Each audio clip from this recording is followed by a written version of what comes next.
joined by tight end Marcel Jensen. And Marcel, we were just joking around. You have a very interesting backstory as to how you got to where you are today. First, it started out with the Senior Bowl and an injury there on your first day. What was that like for you?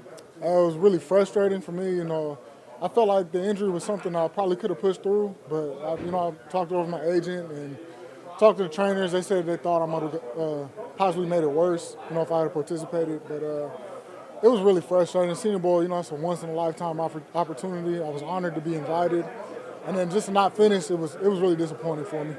Even though you weren't able to fully participate, you got a little bit of a taste of what it was like to have Gus Bradley as a coach. What was your impression of Gus? He's the definition of a player's coach. He takes care of his guys.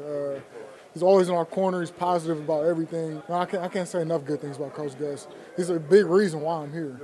You ended up having sports hernia surgery. How do you think that affected you and how the draft ended up playing out? I'm sure it had an effect. I don't know, because I wasn't in any of the front offices. I was expecting to get drafted, but, I had a plan B in case I didn't. So I'm not going to say I'm happy that I went undrafted, but I'm happy to be here. I wouldn't rather be anywhere else right now. You just mentioned being happy to be here. What was it like getting that call from Jacksonville? I got a few calls from a few teams, and then Jacksonville was in the top tier of my, possible teams that I was going to choose out of if I happened to go undrafted. Once Jacksonville called, it was pretty much, quick decision for me. It was pretty much a no-brainer. I knew this is where I wanted to be. How much did the fact that you had a chance to meet Gus and kind of get to know him play into that decision that Jacksonville was at the top of the list for you? I played a lot into the decision. I had a good feel for the coaching staff. They had a feel for me.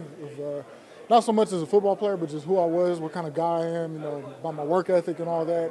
But, also I looked at the depth chart here, looked at the rosters. They've got a legend here, somebody I consider, I look up to a lot. In the pre-draft process, I actually compared myself to Marcel Lewis, and he's a future Hall of Famer, so what better situation for me to come in and learn behind a guy like that?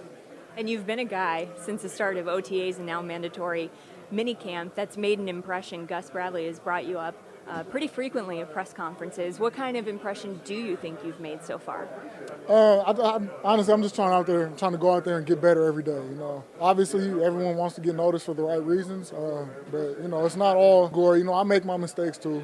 I'm not perfect. I just try to learn from everything I do, whether it's good or bad. Put a practice behind me, like I said, good or bad. Try to learn from what I did right, learn from what I did wrong, move on to the next practice, and just keep trying to get better every day. You mentioned Marcel Lewis. You're very similar to him in the fact that you can catch the ball, but you're a good blocking tight end too. How much pride do you take in your ability to block? I take a lot of pride in it. That's one of my goals to be a complete tight end in this league. There's a lot of guys in this league that can either do one or the other, and I take a lot of pride in trying to be able to do both. That's the definition of the tight end position. We're basically like half offensive linemen, half receivers, and I take it very seriously to be good at both. How much have you been able to learn so far from both Marcel Lewis and a guy like Clay Harbor?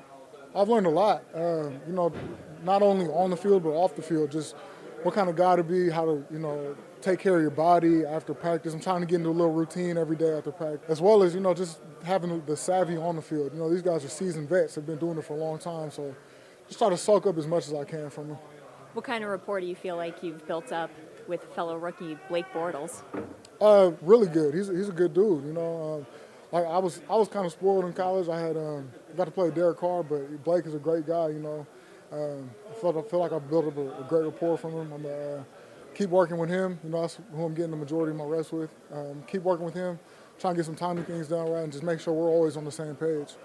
And finally, what's the most important thing that you can do to end up on this 53-man roster? Just get better. Be the best that I can be every day, and I feel like if I do that, then the rest will take care of itself. All right, thanks so much, Marcel. Thank you.